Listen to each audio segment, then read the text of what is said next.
Hi everybody, happy Wicked Wednesday and welcome to Shivers. One of my favorite movies to watch each year for the holiday season is The Nightmare Before Christmas, which of course is one of my favorite movies in general. We talked a bit about family horror a couple episodes ago, so I won't go into too much detail on that side of things. But we will spend today talking about Tim Burton himself and some other stories that he's created over the years. Tim Burton actually started his career as an animator at Disney. He created his first film under the Disney Productions in 1982 called Vincent, which became his first short story, running at only 5 minutes long. He was given a budget to work on another movie called The Black Cauldron, but it was deemed too scary for kids and locked away into the Disney vaults. After this, Tim Burton created the original Frankenweenie and received the same feedback. The studio fired him after this due to artistic differences, but after Disney saw his success with Beetlejuice and Batman, they rehired him and assisted in his creation on The Nightmare Before Christmas. His career after that has been very off and on with Disney, but needless to say, has been incredibly successful for both parties. The opportunity to view movies like The Nightmare Before Christmas as a child, in my opinion, truly opens the door to the macabre that children are otherwise shielded from. It's the first peek into the dark side and could lead some to believe that the horror fandom starts at childhood. Getting into some of Tim Burton's works, I want to start with one of his books. He's not necessarily known for being a writer per se, in the traditional sense of writing books and things like that, but when I was in middle school, I heard about a poetry book that he wrote, and it's called The Melancholy Death of Oyster Boy and Other Stories. This came out in 1997. It is a poetry book written and illustrated by Tim Burton. The poems, which are all full of black and dark humor, tell stories of hybrid kids, spontaneous transformers, and women who have babies to win over men. I absolutely loved this book. I still love it today. I own it and read it occasionally. It's really messed up, but it's very creative.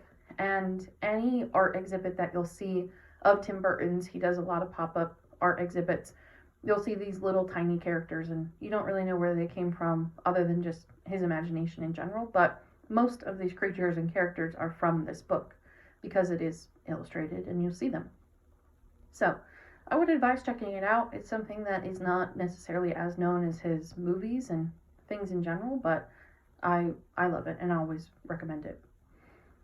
The first movie to talk about, of course, is The Nightmare Before Christmas. This came out in 1993. And the film follows the misadventures of Jack Skellington, Halloween Town's beloved Pumpkin King, who has become bored with the same annual routine of frightening people in his world.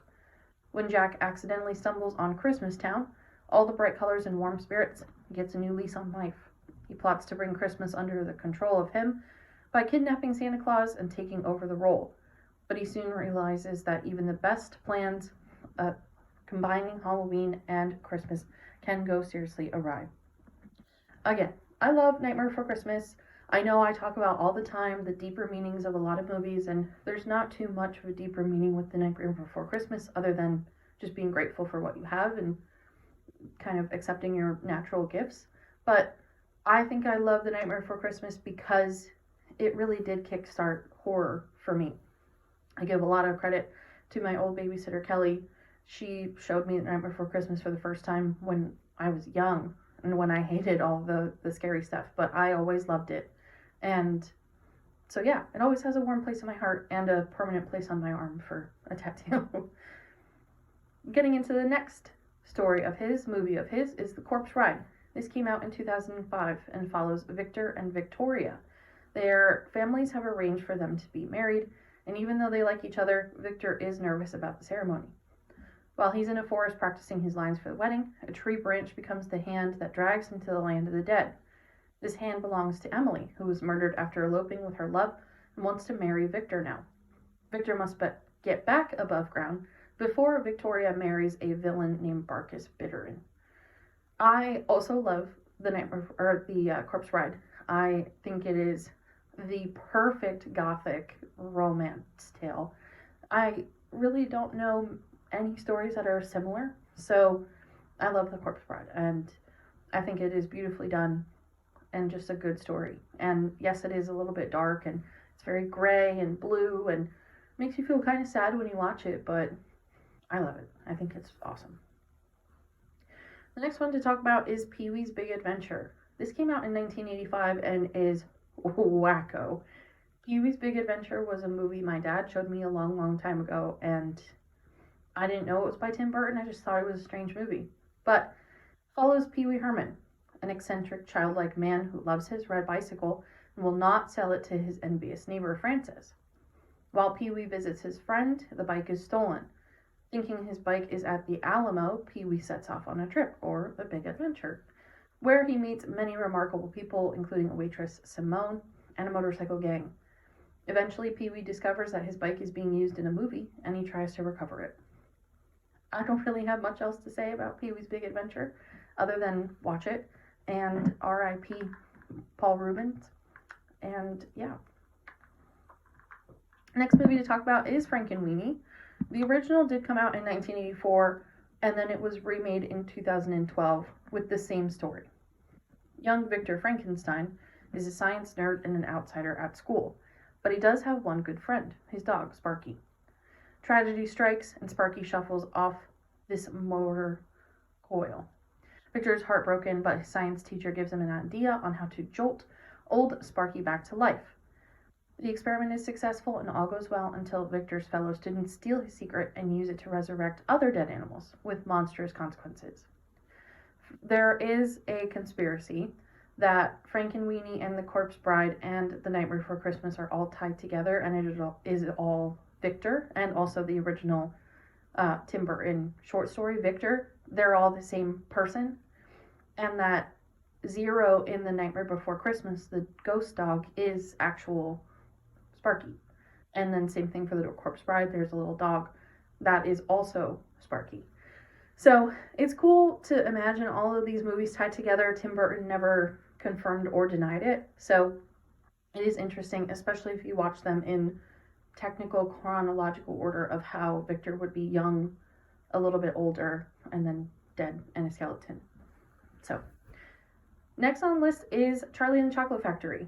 I just rewatched this a couple of days ago and have now created a brand new obsession. It was so much better than I remembered it, and it came out in 2005. But it takes Willy Wonka and the Chocolate Factory and just makes it creative and makes it crazy. And anybody who watched the original Willy Wonka will know that Willy Wonka is kind of batshit and basically lures all these kids there to kind of kill them, but also just trap them. And then in this one, you have that with a little bit of a mix of humor. Like in the beginning, Augustus gets sucked up in the chocolate tube, and all of the Oompa Loompas start doing a dance. And then one of the parents is like, how did they know to do this dance? Like, this was kind of seems like it was already planned. And then Charlie, the actual Willy Wonka, just like winks and then walks away. So it's really interesting to watch it as an adult, and I would highly, highly recommend it. But to give a summation anyway, it is based on the Roald Dahl tale, Willy Wonka, and this comedic and fantastical film follows young Charlie Bucket and his grandpa Joe as they join a small group of contest winners who get to tour the magical and mysterious factory of eccentric candy maker Willy Wonka. Aided by Oompa Loompa workers, Wonka has a hidden motive for the tour, one that will reveal only after the children in the group show their true colors, which, as we know, whoever wins gets the chocolate factory. And the last movie to mention today is Alice in Wonderland. This, of course, is a remake from the originals, but came out in 2010 from Tim Burton and is the highest grossing Tim Burton movie of all time at $1,025,467,110. Alice in Wonderland follows a young girl named Alice who visits this magical Underland and is now a teenager with no memory of the place except in her dreams. Her life takes a turn for the unexpected when, at a garden party with her fiancé and herself, she spots a certain white rabbit and tumbles down a hole, reunited with her friend the Mad Hatter, Cheshire Cat, and others. Alice learns it's her destiny to end the Red Queen's reign of terror. Alice in Wonderland's another one that is just creative and fun to watch as an adult, so I would definitely go do that. As rumors have been confirmed true, Beetlejuice 2 just wrapped up production and should be out late 2024, early 2025. Tim Burton is also working on season 2 for Wednesday, the Netflix show that brought the Addams Family basically to Gen Z. And either way you look at Tim Burton, he's an icon and a legend. His creative mind has brought forth some incredible pieces of work and an army of fans to follow. So that is it on our Wiki Wednesday today about Tim Burton. If nothing else, I hope you have something new to watch, and maybe give Nightmare Before Christmas a watch for this Christmas holiday season. So, if you are looking for more presents, any last minute presents to give to your loved ones or yourself, please check out my book, Burn Her Down, on Amazon. If you can't find it just by searching it, go through the actual Kindle page, search it, and it will come up. If you can't find it, please send me a message and let me know. But also check out the Shivers Meetup page. Lots of events that are being planned for the new year. I'm excited for all the new stuff that's going to be coming. So thank you, everybody, and have a wonderful day.